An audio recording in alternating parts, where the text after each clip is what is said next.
You're listening to Ideal Practice, episode number 204. Today, guys, we are going to dig into a topic, or start digging into a topic that I have wanted to talk to you about, honestly, for a very long time. I'm going to teach you how to hire. I'm going to teach you how to get the help you need to run your business, or for that matter, your life, more effectively. This is the first of a 4-part series that is going to give you exactly the tools you need to make that work. You guys, I have hired a lot of people over the years, and except for a rare exception here or there, I have almost never regretted a hire. And honestly, the few exceptions that there have been, that happened when I did not follow my own process, when I did not follow the method I'm about to teach you. And personally, I kind of think that says something. So, starting today and over the next few weeks, I am going to share that method with you.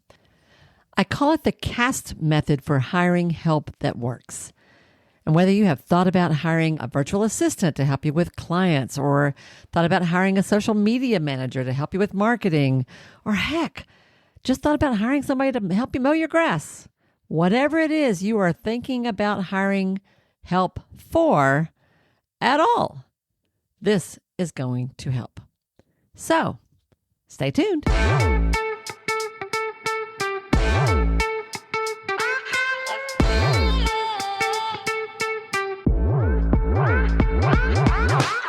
Hi, I'm Wendy Pitts-Reeves, and with over 2 decades of experience in the private practice world, I've built my 6-figure business while learning a lot of lessons the hard way.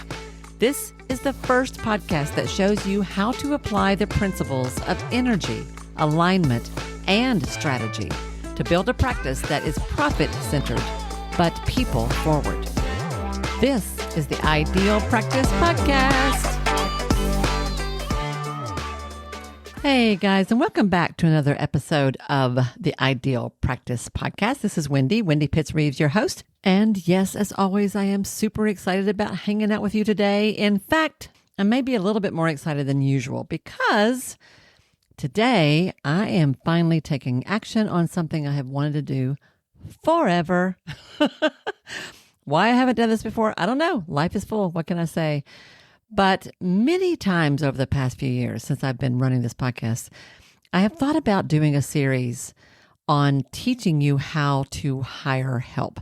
Now, part of this comes from like one of the most popular episodes, or a couple of the most popular episodes we have ever had here on the podcast, were the 2 where I went into detail with my right hand, Queenie Verhoeven, who many of you know now. We did one episode on how to hire a VA, like what a virtual assistant even is and how they can work with you and how to think about them. We also did a whole episode on how to hire them. And even after 4 years and 200 plus episodes, those remain some of the most popular episodes we've ever done. And when I was thinking about doing this for you, honestly, originally I just thought of it as a single episode because I can actually boil this process down so simply that I can fit it all onto one page. I can say, do this, then this, then this, then this, then this. Poof, you got it. But as I started planning this episode, or started sort of thinking this through a little bit more deeply, there's actually a lot here you need to know to do it well, to do it properly, to do it in a way that you really do hire the right person for the right job in the right way and bring them on board in a way that's going to work for you. Okay? So I can't do it in one episode. It's not going to be fair to you, and it's just not going to help you. So I am going to create 4 of these. Today is the first one, and we are going to dig into what I call the CAST method. That's C-A-S-T. What that means is today we're going to talk about clarity. We're going to talk about how to know exactly who you need to hire and why. Clarity answers that question. Oh my gosh, I'm so overwhelmed. I don't know what to do. And this is a step that many, many, many people skip when they start thinking about hiring for help. I'm going to challenge you, y'all, right here at the very beginning. Don't skip anything that I'm going to be teaching you in these next 4 weeks, okay? If you're ready to hire somebody, you need every bit of this. And getting clear about what you need, why you need it, and who you need to help you take care of it is one of the very first things you got to do. So that's what we're going to talk about today. Next week, we'll talk about attraction, how to attract, how to invite the right people to apply. So attraction answers that question, like, how do I find good people? Like, I don't even know. Where are they? And how do I reach out to them? And how do I recognize them? And how do I avoid making a mistake here? So I'm going to teach you all that, guys. I'm going to help you with every bit of that. I have such a cool process for this in terms of the kind of ad that you create, the way you talk about what you're going to do, the way you describe the position. Like, there's a lot to it. And I'm going to give you exactly what you need. That's next week, okay? We're going to be talking about attraction next week, how to attract the right people. After that, in the third part of this series, we're going to talk about selection. I want you to choose wisely when you do get ready to make that step, okay? You will, if you do what I am teaching you how to do, you will have plenty of applicants. And then the challenge is on you to choose wisely. So selection answers the question, how do I know that I'm getting the right person? How do I know that I'm choosing well? Trust me, by the time we're done, you will know. And then the fourth part we'll talk about is trust. And I love this because when you hire well, that's the beginning, yes. But then you got to bring them on board. You got to introduce them to the team. You got to bring them into the company, into the service, into the practice. And you got to make that work too, right? So the challenge here is to build a relationship that allows both of you to do your best work.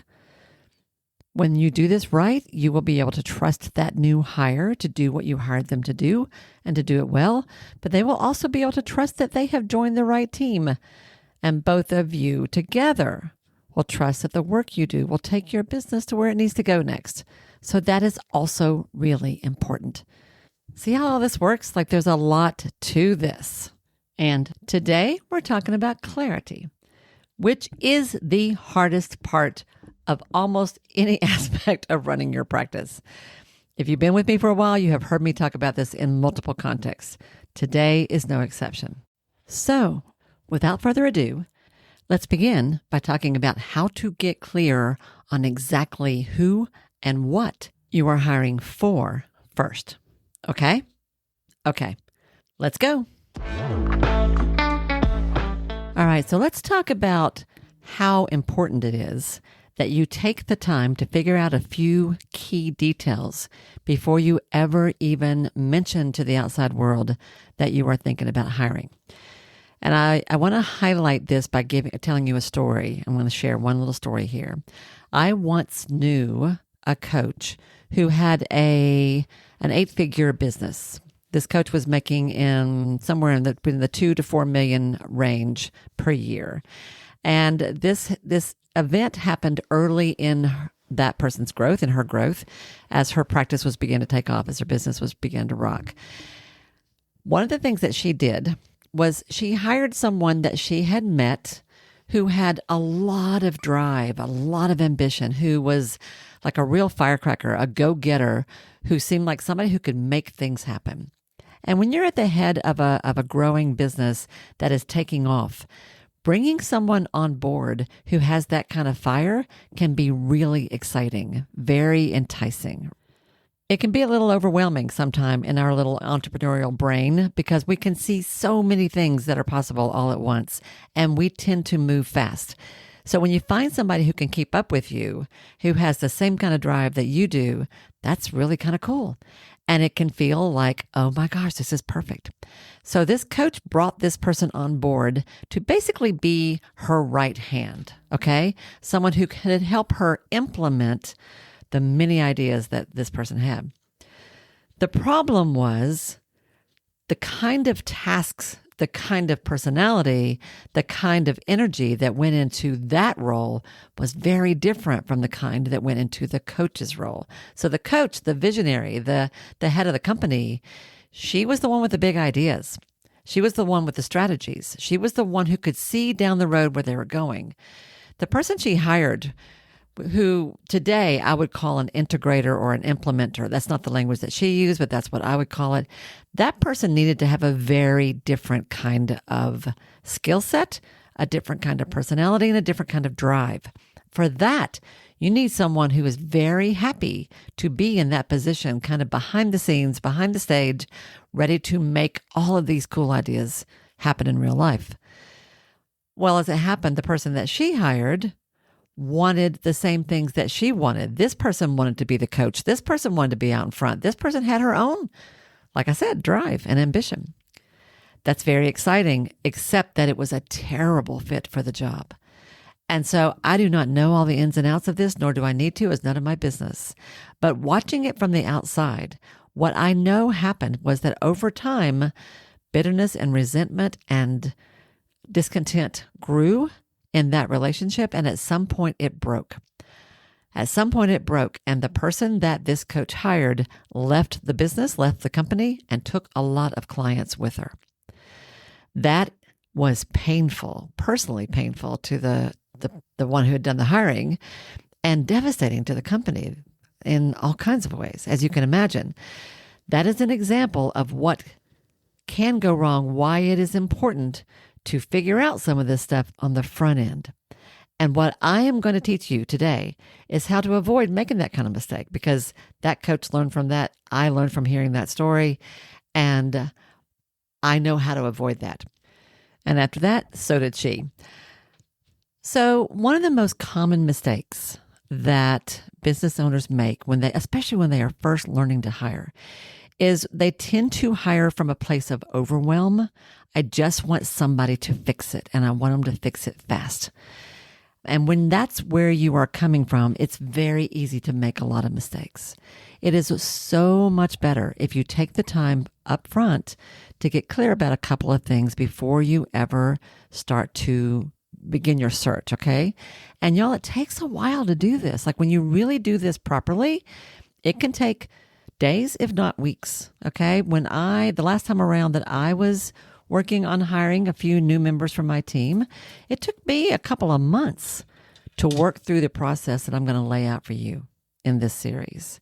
So this is not something you do quickly or lightly, but when you do it well, it will help you avoid the kind of mistake I was just sharing with you. If you hire before you take the time to get clear, you could very well create for yourself some very expensive problems. For example, you may hire someone whose natural ways of working are not a good fit for the position. That's what this was about. So that they struggle to keep up in some cases, or they struggle to be happy in some cases. Like there's lots of things that can go wrong when it is just not a good fit. Or you may hire someone who is so much like you that, let's say they're not like the story I just told you. They're perfectly aligned and they're all on board and they've got your back. But because they are so much like you, that's why you like them, right? You two click. They have the same blind spots you do, which means they're going to compound the problems that you already have. That's not going to help you. That's not going to help you.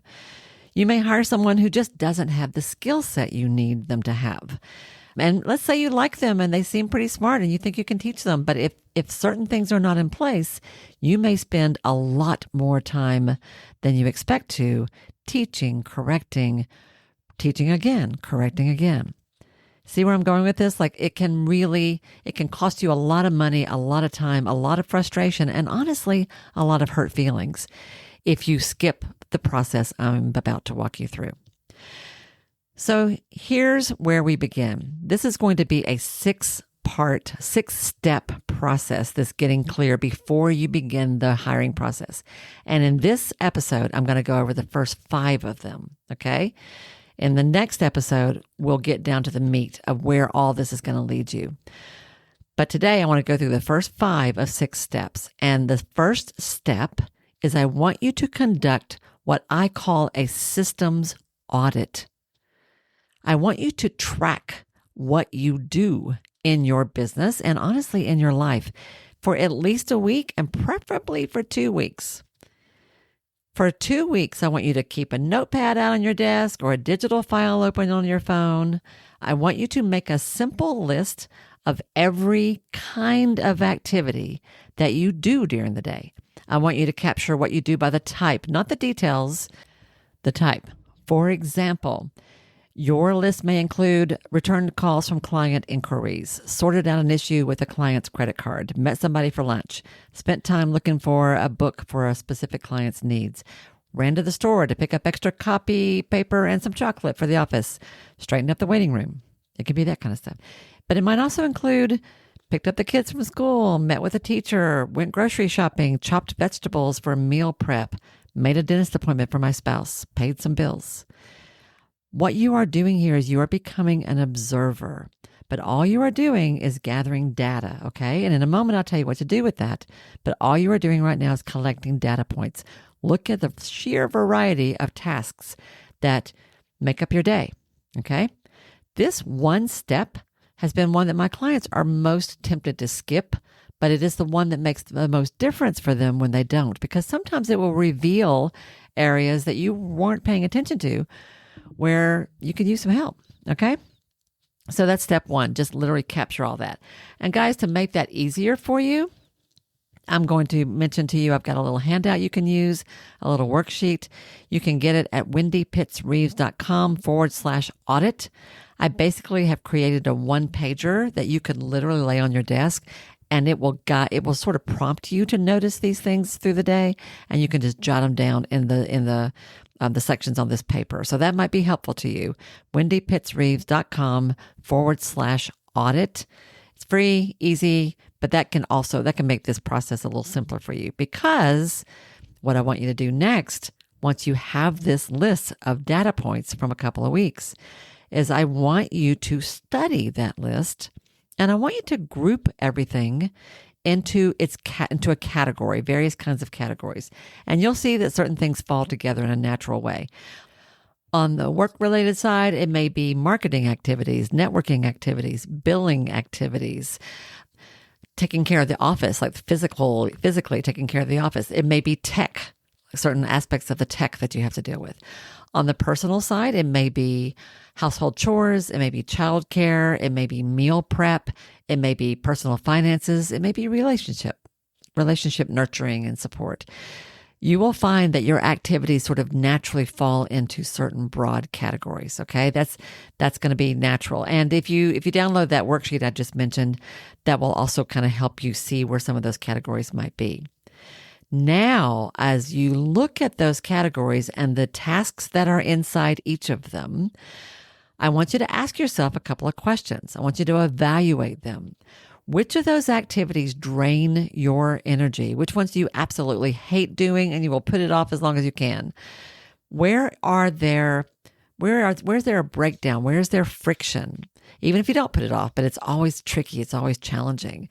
One of my favorite coaches and mentors used to be fond of saying, wherever there is stress, there is a lack of habits, systems, or boundaries. Wherever there is stress, there is a lack of habits, systems, or boundaries. And man, she was right. I lean on that all the time because that does pretty much nail it. So you're looking at that. Which ones do you have to do? And which ones could you possibly delegate or automate? And I want you to be brutally honest with yourself here, guys, because just because it's easy for you or you're the one who's always done it does not mean it is the best use of your time or that you are doing it in the most effective way. Which ones do you love, you enjoy, and you want to keep them? Which ones do you enjoy, but really somebody else should probably be doing those things? What would free you up so that you can focus on the things that matter most, the things that your talents are most suited for? In other words, I don't want you to necessarily start with what you don't know how to do. I want you to start with what you may know how to do just fine, but it is not what you should be spending your time on. Think of what's a $10 an hour job versus a $200 an hour job. What's a $25, a $50 an hour job versus a $200 an hour job? Okay? Now, as you do this, are you noticing a pattern? Are there certain things that are kind of rising to the top? Is it already naturally showing up where the category is, where the group of tasks are, where honestly you could use some help that make the most sense? Over time, you may hire a variety of people for different positions. We're looking at what do you need now? What do you need next? What makes the most sense for you today? And that leads us to step 3. So you've collected your data points, you have organized them into categories, you have now assessed and evaluated those tasks and those categories, and you have recognized where you need some help. So step 3 is to make a decision, your first important decision. There will be many. I want you to decide what are the primary tasks that you want to hand off to somebody else because it makes sense to do so, and what is the type of role that would be appropriate for those tasks. A social media manager, an administrative assistant, a client intake and referral person who can answer the phone for you, someone to clean the office. What makes the most sense? And then I want you to begin thinking about what are the tasks you would assign to that role and exactly what duties would that role and the person in that role need to be able to handle. For example, if it's a public-facing role where they're going to be actually talking to potential clients, that's going to bring its own set of skills and energy, okay? If it's tracking data, keeping up with bookkeeping, preparing for your taxes, that's going to have something completely different. If it's running errands, they need to have a driver's license and a decent car, okay? Whatever it is, what are the tasks you want to assign and what are the duties that this person in this role are going to need to be able to handle? And then I want you, this is all part of step 3 about deciding about the role. I want you to map out the process. What are the steps they would follow in the execution of that tasks? And there's a couple of reasons why I want you to do that. First of all, because just for your own clarity, for you to get clear about what all the steps are, that's going to help you understand what skill sets they need to be able to have, what tools they need to be able to use, what kind of access to resources they need to be able to have. That's going to help you. And that's going to help you when they need to try something. You're going to hand them a task and you're going to be able to, you want to give them the detailed instructions about how to execute that task when you are ready to give them a test project, which you're going to do. So as you are writing out the task, I want you to capture the details. I want you to notice what are the specific skills they need to do this task. What are the assets they're going to need to have online? For example, one of the folks that I had hired at one point was in the Philippines, and we ran into an issue with the version of Dropbox they had access to versus what I had access to. Hadn't expected that. Learned something from that. What kind of personality traits do they need to have to thrive in this position?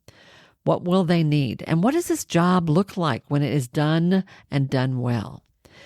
You are getting specific about the role, the tasks that this role will be responsible for, the exact steps that are involved in those tasks, and the skill set and personality that it's going to take to do well at those things.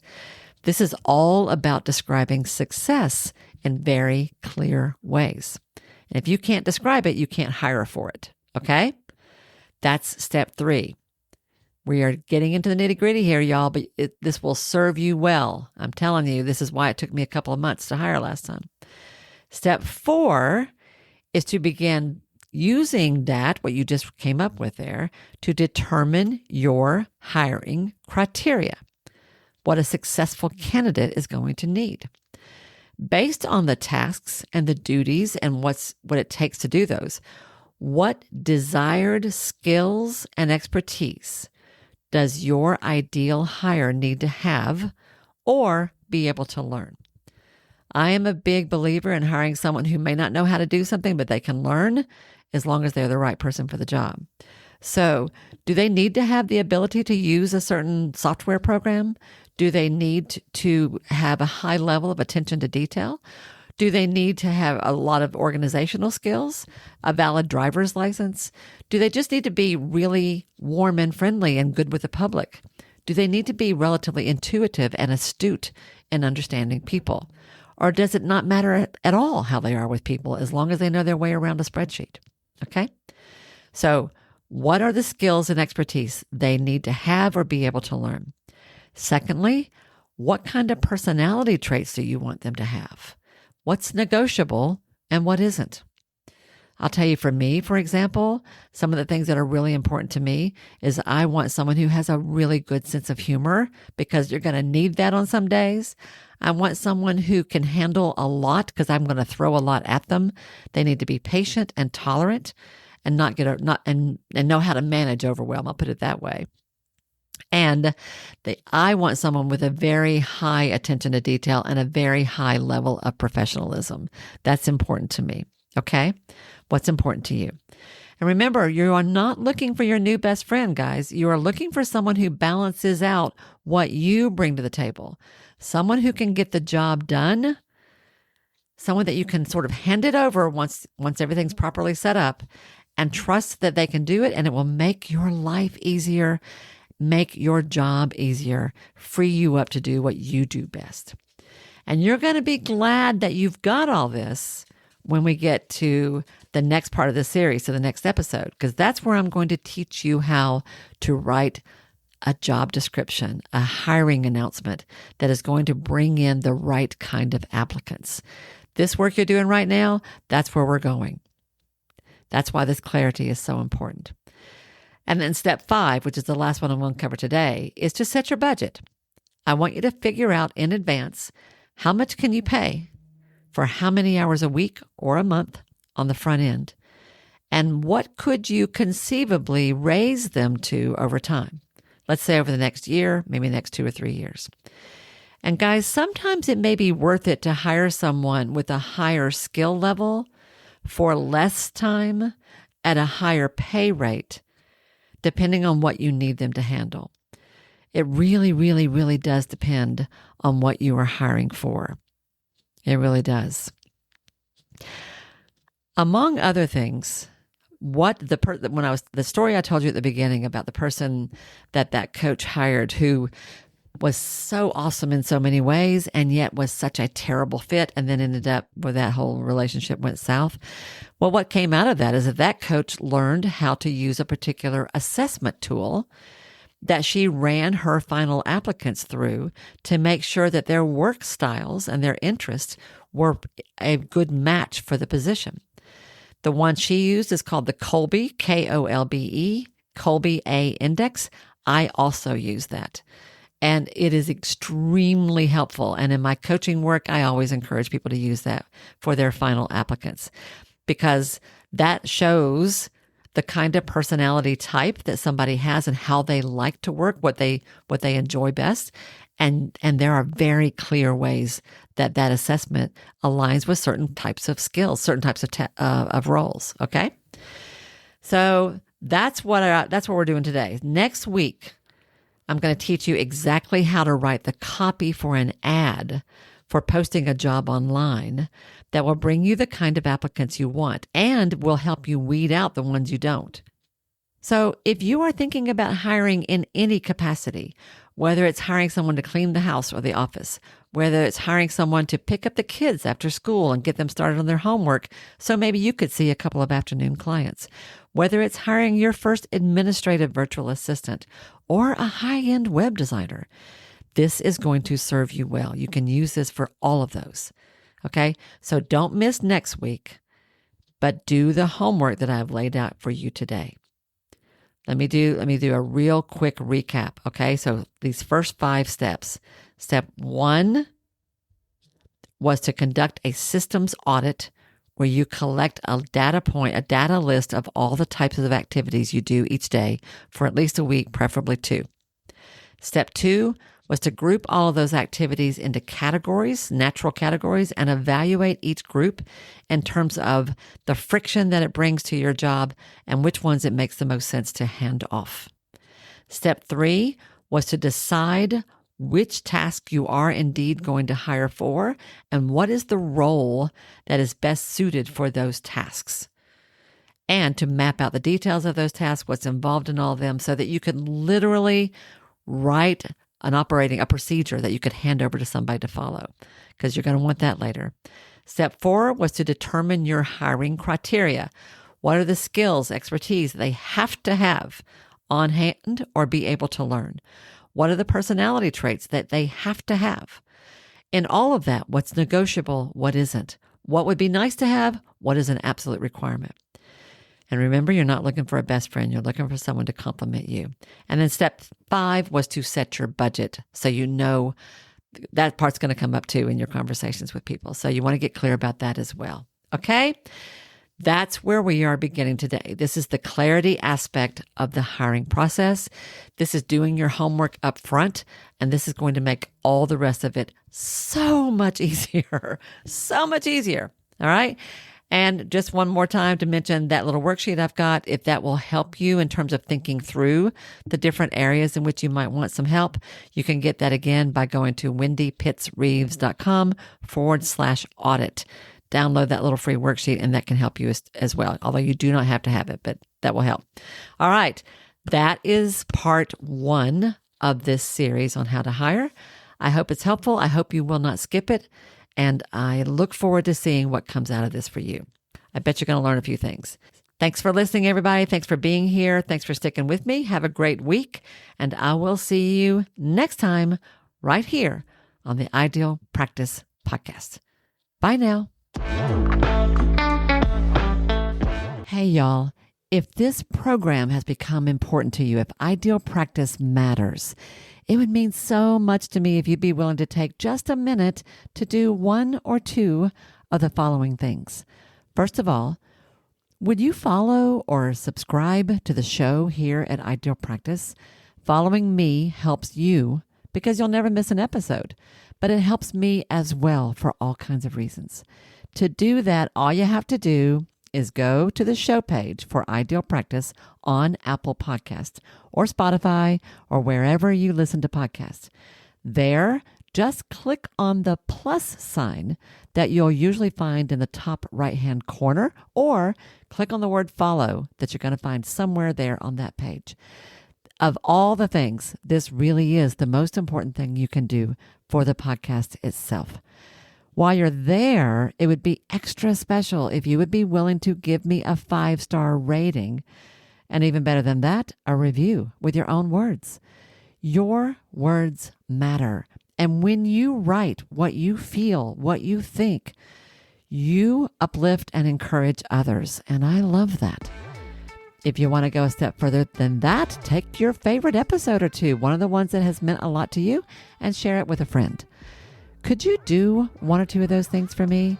I promise I will love you forever. You guys matter to me, and I value your support more than I can possibly say. Thank you, sweet friend, for anything you can do to help me out and support the show. I'll see you again soon.